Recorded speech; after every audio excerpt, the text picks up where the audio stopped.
Welcome back a toda madre. It is I, Ralas. No, I'm just not so stupid. Anyways, I'm finally gonna talk about it because I have to. It's time. I need to keep up with this because I understand that next week I'm gonna talk about another show. And if I can't get this out this week, it's gonna be too late to talk about it. So let's talk about it. Daryl Dixon. The Walking Dead's Daryl Dixon. As you guys know, from the year that you guys met me at Keep Your Cool to right now, you guys know that I'm a big zombie guy. I promise you guys, I'm gonna get more zombie stuff. Well, more stuff that I like and put it up there. Give me time and I will do it.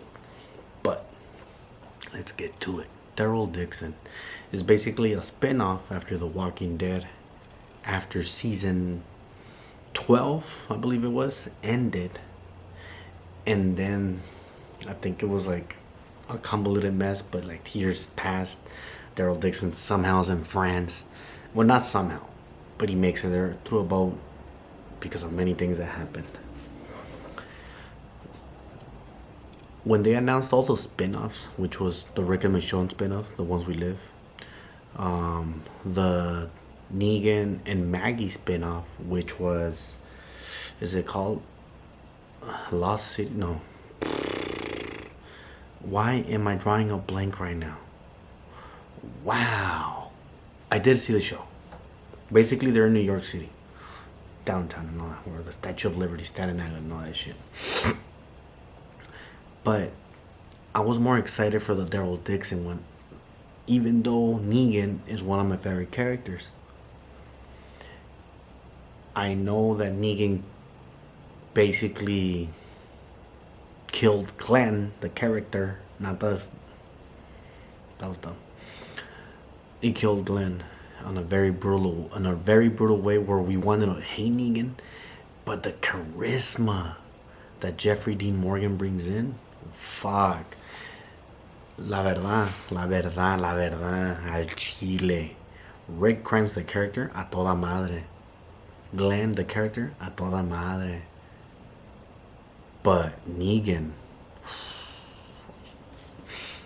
maybe because I like assholes, but that was a toda madre. Daryl Dixon, a toda madre. So when I saw the spin-off for that, which I'm gonna see the new series, season 2, and I'm gonna talk about it as well.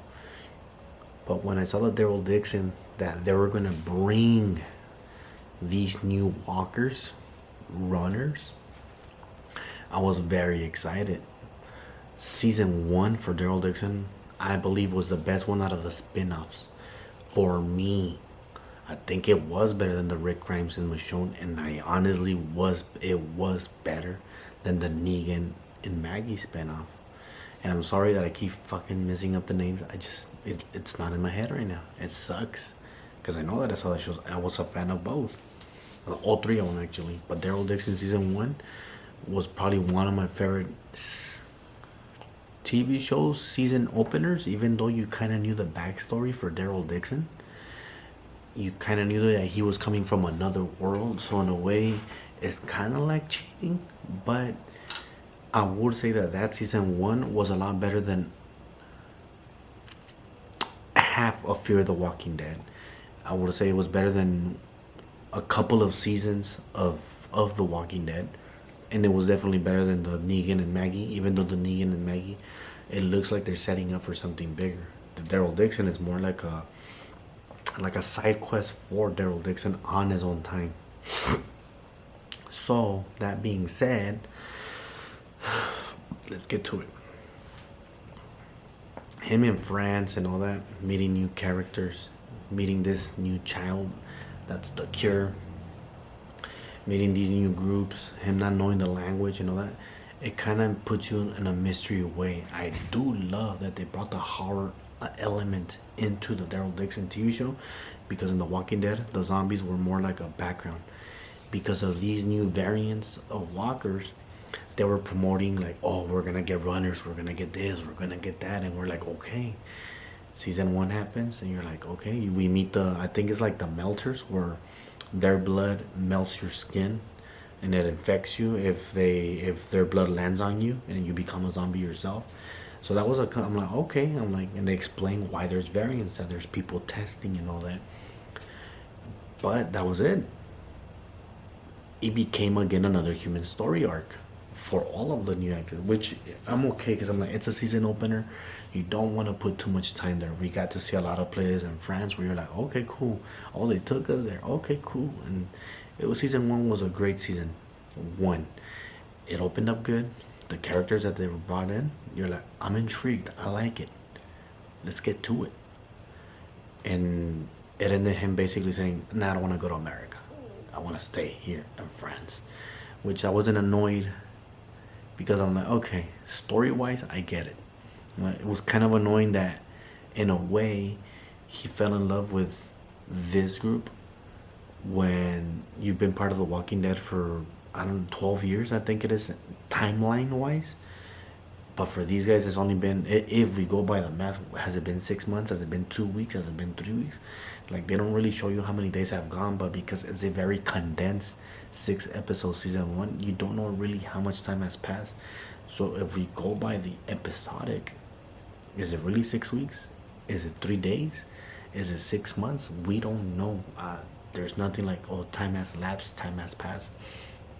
Unfortunately, we have to go with what we saw, and and it was a good show. It was a good season opener. So when we see this and all that, if you kind of ignore that, you're like, okay, cool, I can live with it. On to the season 2, because it was good. Now we're gonna get a better arc. Season 2 is called Daryl Dixon, the Book of Carol, because now they're introducing Carol again into this storyline. And basically it's more of a, now it's like a 50-50. It's 50% Daryl, 50% Carol. It's, you still get the best part of Carol. She's still great. If you loved her character, you're still gonna love her more. Daryl still has his action scenes and all that. The only thing that sucks about this whole season 2 is this. There's a lot of things that actually sucked about season 2.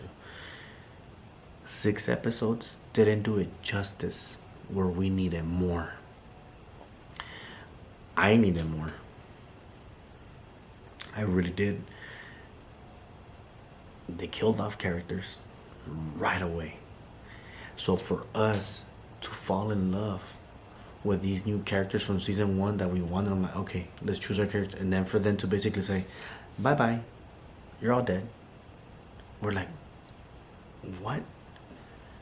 And it's annoying. It's annoying because then what's the point of season 1? You literally introduce them just so they can kill them all off by season 2. It sucks because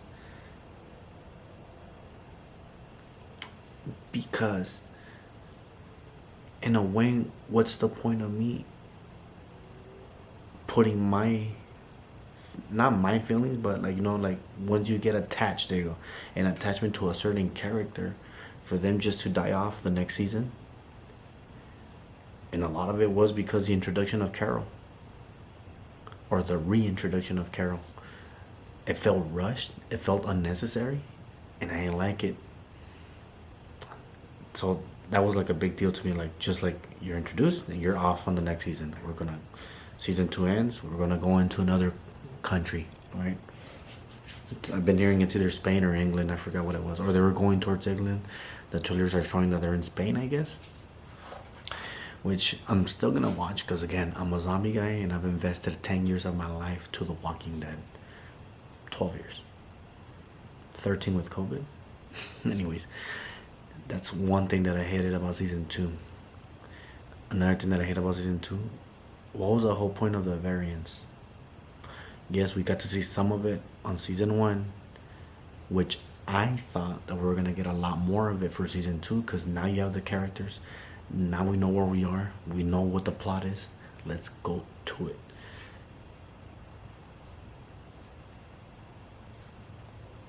fuck? What the fuck? No mames.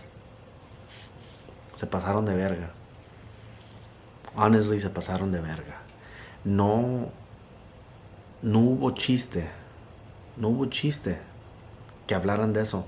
It was pointless to be talking about variants and introduce them and talking about it and make it like, oh, it's a whole different thing. It was bad. It was bad. For me, if you're gonna be talking about it, do it. Don't make that your selling point y al último no lo des nada. That was really, in a way, messed up on their part to selling us something that they're not gonna give us back. And for me, I hate that. I really do. I honestly hate it. It was bullshit that they used something to sell us, even though we're, as a hardcore Walking Dead fan, we're always gonna watch it. And I know that you guys were trying to introduce this so that you can get old viewers and new viewers, and you guys messed it up. I'm very disappointed in season 2. Hopefully season 3 learns from its mistakes, but again, we're gonna learn we're gonna be introduced to new characters again. We have Daryl and we have Carol, and and I don't know if Quadron lived or not, which most likely he will, but it's gonna be like reintroducing everything to a new country, new characters, and so on and so forth. Rick is back in the States, in Alexandria, or the Commonwealth, and they still haven't brought that up. Did Carol not see Rick land? Did Carol not talk to him? We still need to see about that. I don't know if they're gonna do The Ones Who Live season 2. I don't know that. That was another whole disappointing show. Dead City season 2. There you go. That's the Negan and Night show. I'm looking forward to that. That I am. Again, a big iffy for Daryl Dixon show. The Ones We Live and the Dead City one is this also. On the last 2 episodes or 3 episodes of the Walking Dead season finale, did this show you that there's variants that climb cars now, that climb walls? Even Negan says, what the shit? And Dead City takes a place, I think it's 4 years after, or 5 years. I forget if it's 2 years or 4 years after the Walking Dead season finale. So, for him, no, not for him, sorry, not for him. For the show, The Dead City and The Ones Who Live, that takes place around that time era, and Dead City taking more place outside, there's no variants? I understand that New York is, the setting is in an island, so maybe there's no variants because of that. And that's something that's bugging me. Why introduce something and not do it? Why not re-energize it? A lot of people are hating it. Not a lot of people, but there's a lot of people that complain that it got boring and stale because it's the same bullshit. But nonetheless, if you guys introduced it, bring them back. Especially for the France one, I was very, very, very disappointed in that. And if they're going to another country, do those variants still exist on those other countries? And that's where it bugs me, because I'm like, then what was the fucking point of all of it? I'm sorry, this show was not a toda madre. Season 2, enjoyable for Daryl Dixon. I'll give it a 6.7 out of 10. I hope it's better. I know that season 1, for me, I loved it. I gave it a 9 or 8 out of 10. It was a solid season. But this one, they let the ball drop. I'm really looking forward to season 3. When the first trailer comes out, I'll probably talk about it. I don't know yet. When Dead City comes out, I will definitely be talking about it. If I learn that there's going to be a season 2 for The Ones Who Live, I'll definitely talk about that too. Like I said, I am a zombie guy. If I get to talk about other shows or anything like that, I will. And this is just not a zombie show. I don't know if I'm going to watch The Penguin, but I know that I am watching Tulsa King. And season finale is this upcoming Sunday or Saturday. I forgot when it releases. I watch them on Sunday because it's my day off. So I'll definitely be bringing up that whole season 2 review. But for this one, 6.7 out of 10. You guys have a good night, a great day, a good morning. A toda madre.